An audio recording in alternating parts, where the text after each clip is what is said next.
As Sunnah trust, সুন্নাতে উদ্ভাসিত জীবনের জন্য। এশার পর বিতরের নামাজ কয় রাকাত? প্রথম কথা হলো, বিতরের নামাজ এশার পরে পড়বেন কেন? শুধু ঝগড়ার মশলা শুনবেন, সুন্নত শুনবেন না। সুন্নত হলো ঈশা বেতরের নামাজ শেষ সাথে তাহাজ্জুদের সাথে পড়বেন। যদি না পারেন এশার নামাজ ঘুমানোর আগে পড়বেন। এই বেতরের নামাজ ঘুমানোর আগে পড়বেন। আল্লাহ রসুল সাল্লাল্লাহু আলাইহি ওয়াসাল্লাম বলছেন, ইয়া আইয়ুহান নাস তাহিরু হাদিল আশসাদ ফাইন্নাহু মা বাতা আহাদুন তাহিরান ইল্লা বাতা মাহু মালাকুন ফি লিহাফি। তোমরা অজু অবস্থায় থাকবে হে মানুষেরা, যদি কেউ অজু অবস্থায় বিছানায় শুয়ে ঘুমিয়ে পড়ে, আল্লাহর একজন ফেরেশতা ওর বিছানায় শুয়ে থাকে। ওই লোক ঘুমিয়ে নড়াচড়া করে আর আল্লাহর ফেরেশতা সারা রাত ওর জন্য দোয়া করতে থাকে। কাজেই ঘুমানোর আগে 10টায় ঘুমান, 11টায় ঘুমান, 12টায় ঘুমান ওযু করবেন, ফ্রেশ হবেন, ব্রাশ করবেন, দাঁত মেসওয়াক করবেন, 2 রাকাত 4 রাকাত কিয়ামুল লাইল পড়বেন। রাসূলুল্লাহ সাল্লাল্লাহু আলাইহি ওয়াসাল্লাম বলছেন, তোমরা বেতেরের নামাজ 3 রাকাত পড়ো না, মাগরিবের মতো পড়ো না, 5 অথবা 7 রাকাত পড়ো।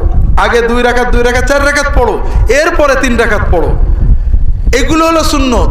আপনি কম খুঁজতেছেন, আল্লাহ নবী কম বলতে বলেননি। প্রথম কথা, এশার পরে না পড়ে ঘুমানোর আগে অথবা রাত্রে শেষ রাত্রে পড়বেন।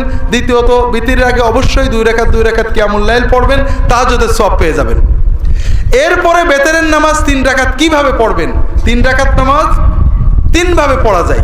সবচেয়ে বেশি হাদিস হলো 2 রাকাত পড়ে আসসালামু আলাইকুম রহমতুল্লাহ বলে, আবার 1 রাকাতের আল্লাহু আকবার বলে, এরপরে 1 রাকাত পড়ে দোয়া কুনুত পড়ে রুকু করে সেজদা করে শেষ করা। এটার হাদিস সবচেয়ে জোরালো। দ্বিতীয় হলো 3 রাকাত পড়া, আমরা বাংলাদেশে হানাফিরা যেভাবে পড়ে, এটাও হাদিস এবং সাহাবীদের আমলের আগে জোরালো, সাহাবীদের আমলের আলোকে জোরালো। রাসূল 3 রাকাত পড়েছেন, মাঝখানে সালাম ফিরিয়েছেন, এরকম বলা নেই। 3 রাকাতে 3টা সূরা পড়েছেন। সাহাবীরা মাগরিবের মতো, তাবেঈনরা মাগরিবের মতো বেতের পড়েছে। অনেক হাদিস আছে।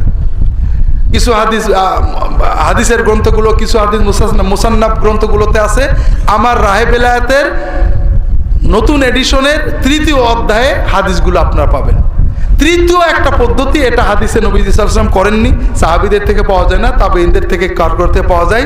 অর্থাৎ 2য় রাকাতে মোটেই না বসে একবারে উঠে দাঁড়িয়ে 3 রাকাত পড়ে শেষ করা। এগুলো সাহাবী তাবেঈনদের থেকে আমল আছে। কোনোটা হবে না এটা বলেন না, সবই হবে। নবীজি করেছেন, সাহাবীরা করেছেন, কেন হবে না?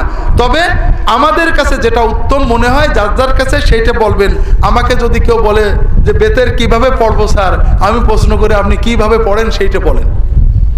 যদি হাদিসের আলোকে বৈধ হয় ওইটাই পড়তে থাকেন, বাড়াতে থাকেন, কমানোর চিন্তা করেন না।